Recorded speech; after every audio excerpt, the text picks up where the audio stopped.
আসসালামু আলাইকুম এভরিওয়ান, কেমন আছেন আপনারা সবাই? তো আজকে আমি দেখাবো আমার শ্বশুর শাশুড়ির বাসা। তো চলুন। বাড়িটি হলো দোতলা এবং বাহির থেকে বাড়িটি দেখতে এমন। কিছু দোকান আমার শ্বশুর ভাড়া দিয়েছেন। চলুন এখন আমরা ভিতরে যাই। বাড়ির সামনে টিস্যুগুলো দেখছেন এতগুলো, এগুলো আমার শাশুড়ি বিক্রি করে। তো যাই হোক, আমরা ভিতরে যাই।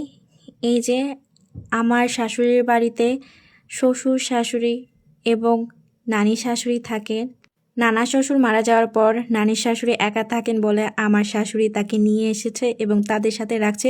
এইটা হলো আরেকটি রুম। আর কেউ জাজ করতে যায় না গাইস। কিছুদিন আগে অনুষ্ঠান গিয়েছে, তেমন ভাবে গুছানো হয় নাই। আর আমার শ্বশুর শাশুড়ি বাড়িতে একাই থাকেন, তেমন কেউ লোক থাকেও না বাড়িতে। আর এইখানে বেশিরভাগ মানুষ মানে চাইনিজরা বিয়ের পর আলাদা হয়ে যায় বাপ মার কাছ থেকে, বউ নিয়ে শহরে ফ্ল্যাট কিনে তারা একসাথে থাকে। আর খুব কম মানুষই বিয়ের পর বাবা মার সাথে একসাথে থাকে।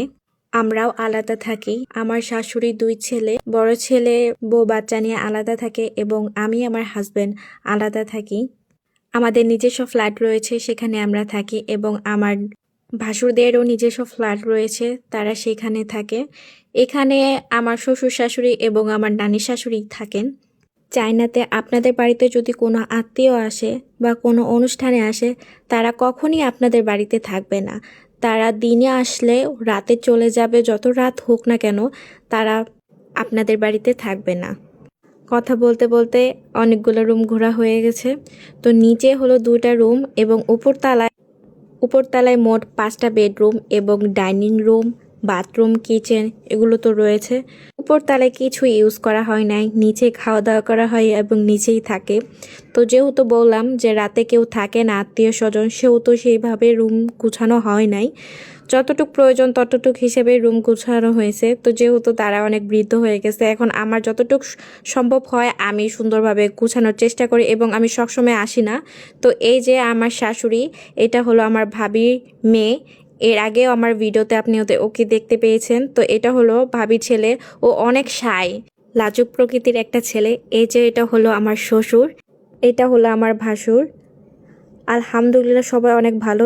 এইটা হলো আমার নানি, তিনি খুবই ভালো একজন মনের মানুষ এবং আমাকে খুব পছন্দ করে। তো এখানে আমার মা সার্বিয়াং বানাচ্ছিল, চাইনিজে বলে। এটা খেতে খুবই ভালো, মজা। তো আলহামদুলিল্লাহ আমি খুবই ভালো একটা ফ্যামিলি পেয়েছি। সবাই আমাকে খুবই ভালোবাসে এবং আমার ফুল ফ্যামিলি মুসলিম। আবারও বলছি, অনেকে জানে না, তো জানার জন্য বলে দিলাম, আমার ফুল ফ্যামিলি মুসলিম। তো এই তো বানানোর পরে এরকম লোক আসছে। যেহেতু আটা দিয়ে তৈরি করা হয়েছে, তো চারপাশে একটু আটা লেগে আছে।